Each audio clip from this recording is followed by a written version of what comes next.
Namaste yogis. Welcome to this short but sweet little mini practice. We're focusing specifically on the hamstrings and the hips. So let's come to our mat and we'll begin lying down with the knees bent, feet on the earth. We'll need a yoga strap, so have the strap close by.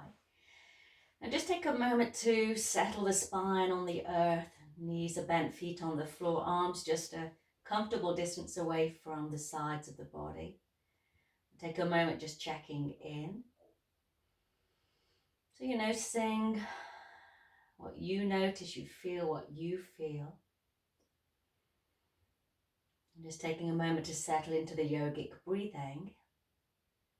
You're ready to breathe out the next time. We're going to bring both knees in towards the chest, holding on to the top of the knees or the back of the knees, whichever's comfortable.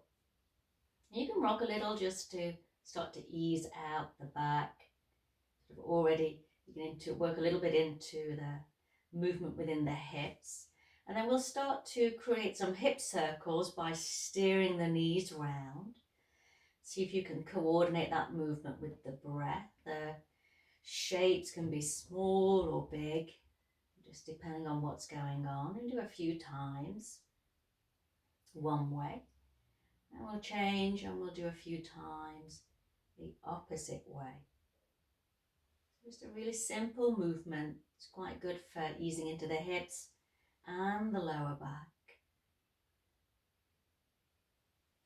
And as you breathe out the next time, let's bring the knees together. Pop the feet back on the floor, keep the knees bent.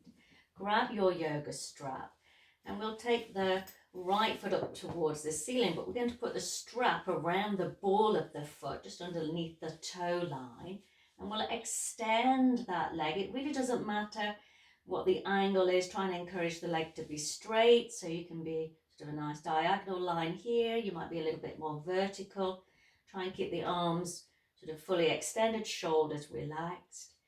And even out sort of the balance through that right foot. It's very easy for the foot to pronate or supinate, to roll in or out.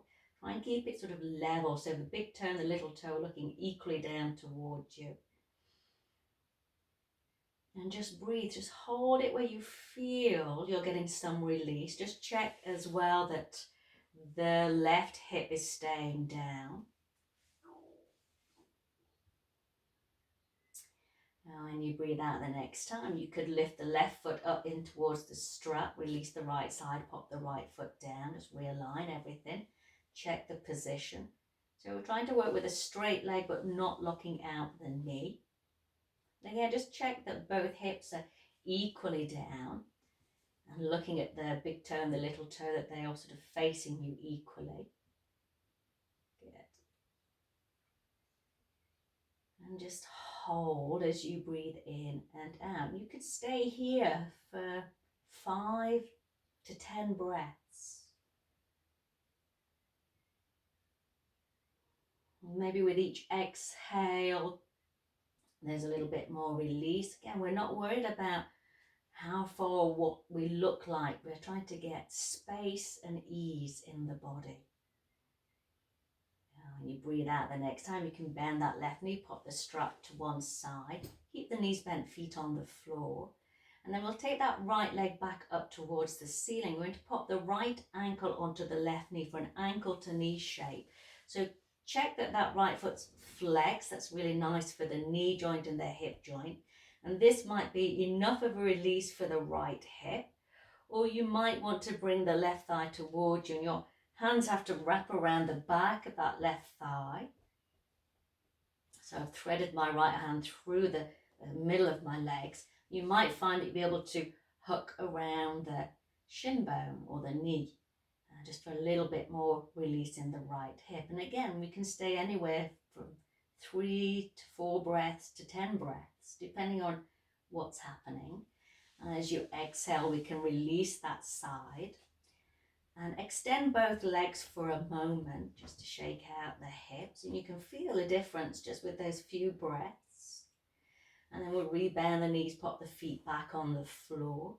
We'll extend the left foot up towards the ceiling. There's a little rotation even before you begin, so that then you can bend that left knee, place the ankle onto the opposite knee. Remember, it can be effective with the right foot on the floor. It gives you as much release in that hip that you need. You may find you've got a little bit more space to play with, and you can either hold around the back of the thigh or into the shin bone. As long as this foot is flexed, the knee and the hip are comfortable. It might feel hard working sort of the muscular layers. That's okay. But just hold there for the breath. It's more effective if we can stay for around 5 breaths, ideally. And then you would exhale, lower that foot down, release that leg, shake the legs out. Rock the hips. And then finally we rebend the knees, pop the feet on the floor, just have the feet a little bit wider than the hips, arms away from the body. We'll breathe in, take the legs to one side.